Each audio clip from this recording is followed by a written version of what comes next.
Just after sunset, we watched the biggest movement of Israeli armor we've seen so far here on the fringes of northern Gaza. As the tanks moved south, heavy artillery stationed behind them fired round after round of long-range shells, a prolonged, intensive barrage lasting over an hour. Well, on the day that the Israeli military confirmed that it was preparing a plan for a ground offensive, this is the kind of heavy armory movement that we haven't seen up until this point. Also, consistent heavy artillery fire as well. That plan is due to go up the chain of command to the political leadership for a decision to be made. With darkness, another line of tanks and further shelling, perhaps the preliminary phase of a ground attack, perhaps a ploy to pressure Hamas. Whichever, the impact on northern Gaza was immediate and heavy. The first day of the Eid holiday had started grimly enough for these families. It ended on the streets, exposed in fear of an Israeli incursion, even as the fighting factions said they would welcome one. Nothing that the enemy is doing will change our strategy. We'll have a bigger chance of killing and capturing more of your soldiers. Don't threaten us with what will bring us victory. This would be the shortest way to our victory. Earlier, the Israeli military had said it carried out a series of major strikes against Hamas, destroying an intelligence unit in southern Rafah, knocking a Hamas attack drone out of the sky. For yet another day, the rocket fire out of Gaza came in waves.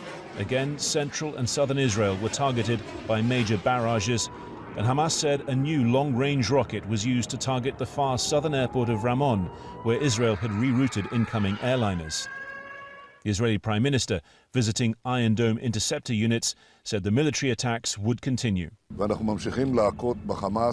We continue to strike Hamas while defending our citizens. It will take more time. A short time later, he was on Israel's second front, a parallel crisis of lawless racial violence which has gripped its towns and cities.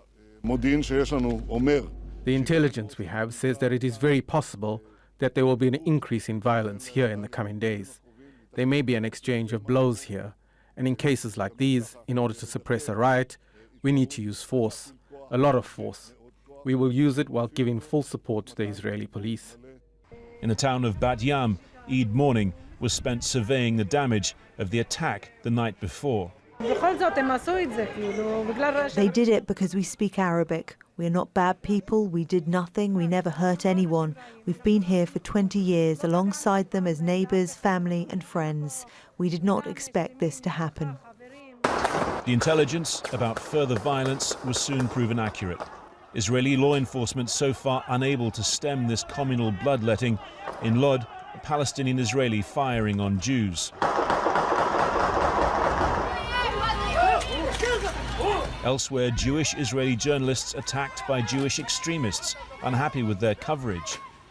This is a spasm of internal insecurity that, like the military situation in the south, is at the moment only escalating. Harry Fawcett, Al Jazeera, Southern Israel. Alan, the fighting continuing tonight between Israeli forces and Hamas on both sides. Soldiers and civilians suffer. And now the fear is that with attacks and counterattacks spiraling unchecked, there could be all-out war. Tonight, closer to reality as Israeli Defense Force commanders are confirming they have moved ground troops into the Gaza Strip. Since Monday, Hamas has launched more than 1,700 rockets from Gaza, according to Israeli officials, who retaliated with airstrikes on what they called Palestinian military targets.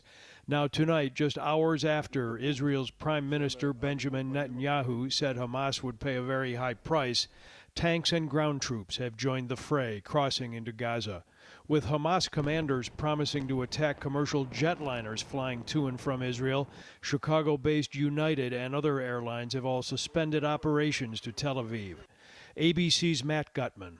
Palestinian health officials say that over 80 people have been killed, and at least 17 of them have been children, hundreds and hundreds wounded.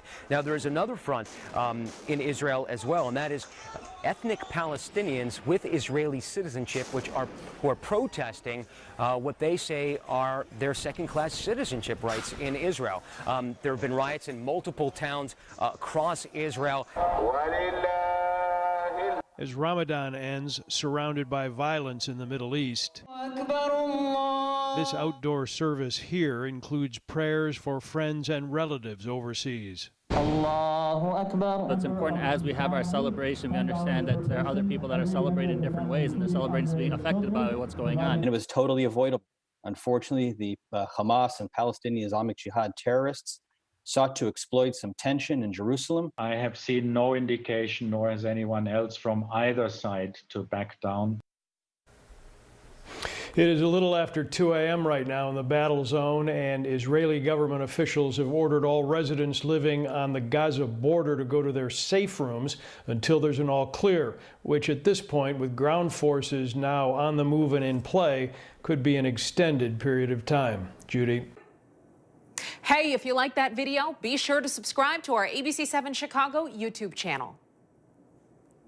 The ground shook overnight as the Israeli military carried out at least 150 powerful airstrikes against the Gaza Strip. Israeli tanks fired into Gaza too, but didn't enter.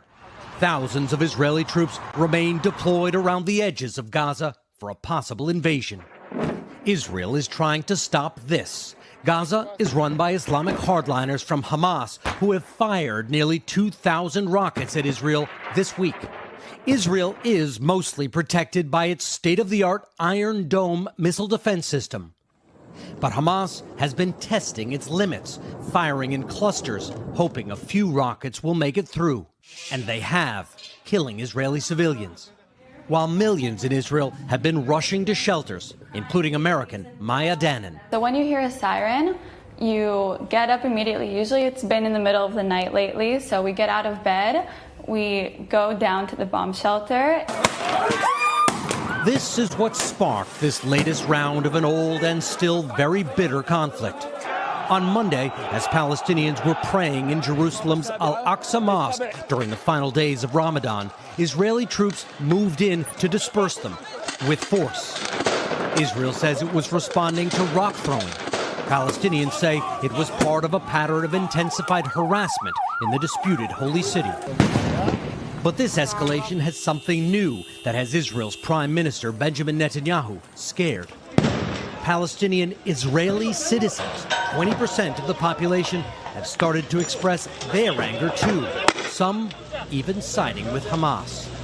Vigilante violence has broken out, Jews ambushing Arabs, Arabs beating Jews.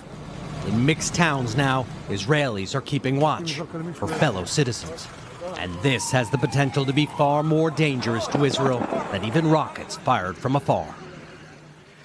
So far, at least 8 Israelis have been killed in this latest round of violence, and far more Palestinians, nearly 120, because in Gaza they don't have the benefits of an Iron Dome missile defense system or bomb shelters. Savannah. Richard, as you well know, as you covered it, the last time the violence was this bad was 7 years ago in the Gaza war, but this time it's happened so much more quickly.